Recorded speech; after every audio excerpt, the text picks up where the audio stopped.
கப்பலூர் சுங்கச்சாவடியில் உள்ளூர் மக்களிடம் சுங்க கட்டணம் வசூலிக்கப்படாது என தெரிவித்துள்ள அமைச்சர் மூர்த்தி, ஆதார் அட்டையை காண்பித்து கட்டணமின்றி பயணிக்கலாம் என அறிவித்துள்ளார்.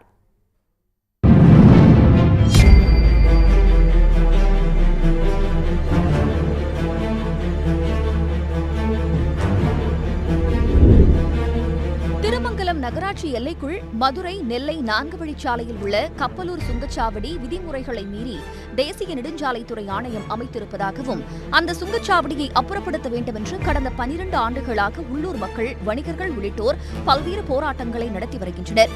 கடந்த 10ஆம் தேதி சுங்கச்சாவடியை முற்றுகையிட்ட அந்த பகுதி மக்கள் நாளை கடையடைப்பு போராட்டத்திற்கு அழைப்பு விடுத்திருக்கிறார்கள்.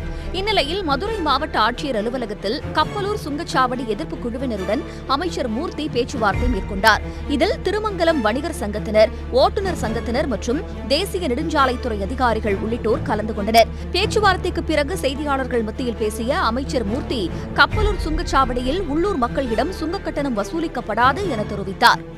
2020 எந்த அளவிற்கு அந்த பகுதி மக்கள் முழுவதும் கட்டணம் இல்லாமல், சில கட்டுப்பாடு இல்லாமல் அந்த பகுதி மக்களுக்கு அனுமதித்தார்களோ, அந்த 2020 போல இப்போதும் அது அனுமதிக்க வேண்டும் என்று சொல்லி அதற்கான நிகழ்வு இப்போது நிறைவேறியிருக்கிறது.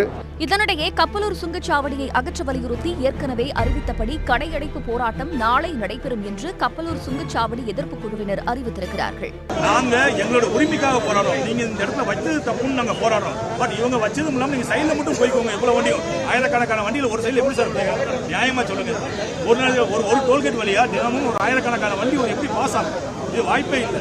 அப்படிங்கும்போது இந்த டோல்கேட்டை சிரமம் பார்க்காம இந்த டோல்கேட்டை தூக்கி நகட்டிட்டாங்கன்னா ஒட்டுமொத்த பிரச்சனையும் தீர்வாயிடும் சார். இதனால எங்களுக்கு உடன்பாடு இல்லாதனால நாளைக்கு நாங்கள் திட்டமிட்டபடி நடைபெறும். கப்பலூர் சுங்கச்சாவடியில் உள்ளூர் மக்களிடம் சுங்க கட்டணம் வசூலிக்கப்படாது என்று அமைச்சர் மூர்த்தி அறிவித்த போதும் அந்த சுங்கச்சாவடியை அகற்றும் வரை தங்களுடைய போராட்டம் தொடரும் என்று போராட்ட குழுவினர் அறிவித்திருக்கின்றனர். உள்ளூர் செய்திகள் முதல் உலக செய்திகள் வரை உங்களை சுற்றி நடக்கும் எல்லா செய்திகளையும் நொடிக்கு நொடி அறிந்து கொள்ள சன் நியூஸ் வாட்ஸ்அப் சேனலை ஃபாலோ செய்யுங்கள். QR கோடை ஸ்கேன் செய்து சன் நியூஸோடு இணைந்திருங்கள்.